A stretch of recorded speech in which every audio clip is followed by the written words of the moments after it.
My name is David Zetland, and I'm here to talk with my father. He's going to do a little interview about my book called The End of Abundance, a guide to the new economics of water scarcity. The title is changing a little bit, but the title we're going to use is The End of Abundance.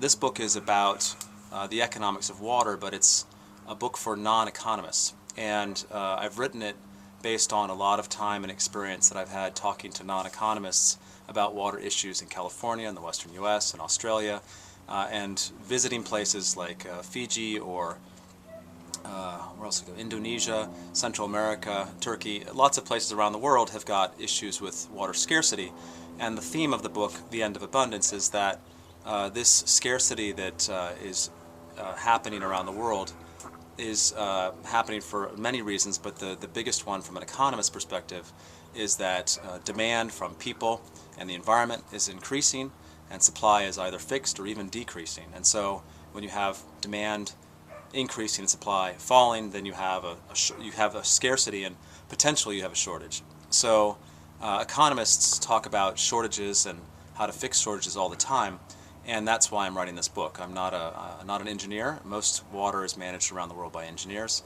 I'm not a lawyer, but as an economist I have some ideas that people can use to prevent shortage in an era of scarcity, which has lots of different ways of manifesting in different places. In California or Australia or India, this might be a shortage of physical water, the quantity. In the northeast of the U.S., in Europe, or in China, you might have a shortage of quality water. There's not enough quality water to drink or to use for irrigation. So that's this theme that's going to go throughout the book. And we're going to talk a little bit about the book right now, and then there'll be more videos, short videos, discussing each chapter in the book, so that you can skip to that if you feel like it. The only other thing that I want to mention is that I use some economics in the book, but I try and make it as obvious as possible, mostly because everybody out there, when they go into a supermarket or when they buy a house or when they decide where to put their kid for school or decide even what to wear in the morning or eat for food, they're using a kind of economic analysis. They're making decisions between different choices, given that they only have a certain amount of money or a certain amount of time or a certain amount of hunger, and they try and decide what's best for them. And so in economics we talk about people have a demand for things, and this is the small economic lesson of this segment. So I wanted to make this clear at the start because this is the kind of stuff I talk about in the book. And we have a demand for things, and the demand changes depending on the price. So if shoes cost $150, we might buy one pair of shoes. If shoes are $20, we might buy 3 or 4 pairs of shoes. So, and I'm saying the exact same quality of shoes. And so we know that there's as the price of something goes up, you want less of it. This is true for gasoline, it's true for housing, it's true for the size of your house, it's true for cars, for example. And then another type of demand that we talk about is actually just a change in demand, a change in tastes. So that one day we wake up and like everybody else in the world, we decide we want to read Harry Potter. We've never heard of Harry Potter, but now we want to read it because everybody else is reading it. So suddenly there's this huge demand for Harry Potter that has nothing to do with the price. And in the case of water, there are some instances where water can be put at a higher price to reduce the quantity that people demand for it. And there's other circumstances where people say, well, I want to use less water, or I want to use more water. It has nothing to do with the price, and that's a different kind of change in demand. So I make this example in the book in terms of explaining the way that demand increases for water. There's 2 different ways. And that's the start of my intro, and now we'll go to questions. Do you have any questions? That was very good. I got so involved with listening to that. I do have an immediate question. At the start of it, you mentioned End of Abundance or something. That's the maybe title. Right. Are you basically telling us that if we don't kind of act one way or another right now, that we'll actually run out of water? Basically, we're not going to run out of water because water's everywhere, and water is going to be continuing to come and go in a hydrologic cycle. What we're going to get is a lot of upset people about what is going on with water. So if water is becoming more scarce and we don't do anything to respond to that, then oh no, we're running out of water. and they'll be rationing, and people will be told you can use 20 gallons or 50 liters of water a day. After that, we're going to charge you a whole bunch of money, or we're going to give you a ticket, a citation for using water. So there's different ways of responding to the end of abundance, and the economic way of responding to the end of abundance is the least costly way to reduce the problem of water scarcity. There are other ways to do it. You could literally line up half of the citizens in California and shoot half of the citizens and take care of demand, right? That's a bit dramatic. But prices are a little easier, and we understand how prices regulate supply and demand when we look at the gasoline, for example. And water is not priced like gasoline. Water is priced in a way that we're going to get to in chapter 1, but it's not priced on supply and demand. It's priced on an artificial idea of the cost of delivery.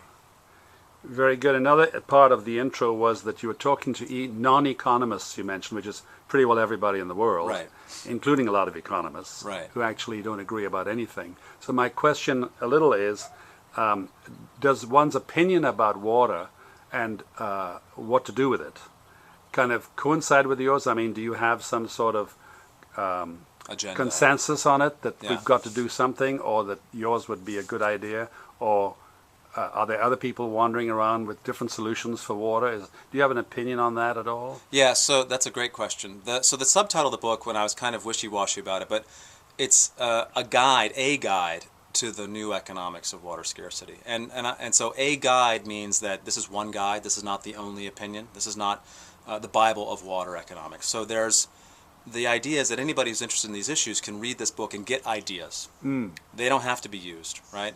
They can be used in complement with other ideas. But I try and cover the whole range of solutions. So you might have a community in Bolivia that is managing their water in a sustainable way. They don't have any economists around, but they do it. Or another community in Indonesia does the same thing for farmers doing irrigation. So I'm trying to cover different types of solutions to give people ideas. And the new economics part of it, which most economists don't deal with, is that you can't just say raise prices and take care of the problem. There's a lot of other things that matter in the way that we manage water. People care about what we call equity or fairness. They care about what happens with food crops. They care about traditional uses. And so the new economics takes these kinds of norms and rules, these institutions of the way that we manage water, into account and says, given that we have these situations, can we do a change that does not discard them, but lets us move forward in terms of dealing with the scarcity and preventing the shortage. So in some cases, this is a guide that any water manager can read, and most water managers are engineers, and they have very good engineering talents and tools and experience, but they don't know as much about economics. They know about how to charge for water based on breaking even to cover their costs, but that's not really economics. Economics is about changing behavior, for example. So, and even economists could learn something from this book, because the complications of the way that we manage water do not show up in economic textbooks. And this is not meant to be a textbook. It's meant to be a guide for anybody who has interest and literacy, and they're willing to go through. Okay, we're coming up to a commercial break right now. Okay. Just a couple of quick questions. One, if you had to pick a country that needed your book or your ideas more than any other country in the world right now, would you have an idea what country that would be? Well, I don't know if it's, I have a local bias, but I think California has a lot of issues with water. But the entire southwest U.S. has got issues with water. There are places in the world that are very wet and don't have a shortage. So Ireland, for example, is the Emerald Isle. And their water, until very recently, was actually free. You could open your tap and run it day and night. It was free.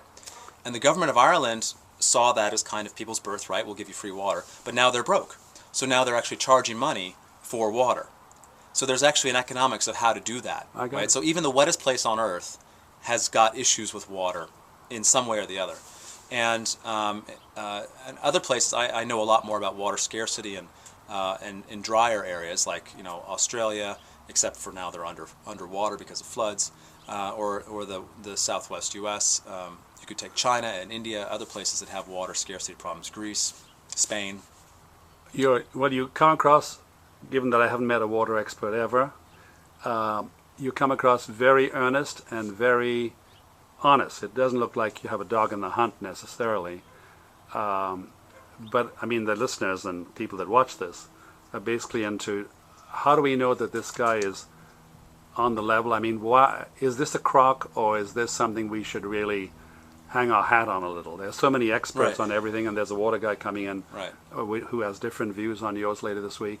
What is your sense of how you sit in that argument? That's yeah. So the question of where I'm coming from, I obviously have strong suggestions of things to do. You know, we have this problem, you should do that.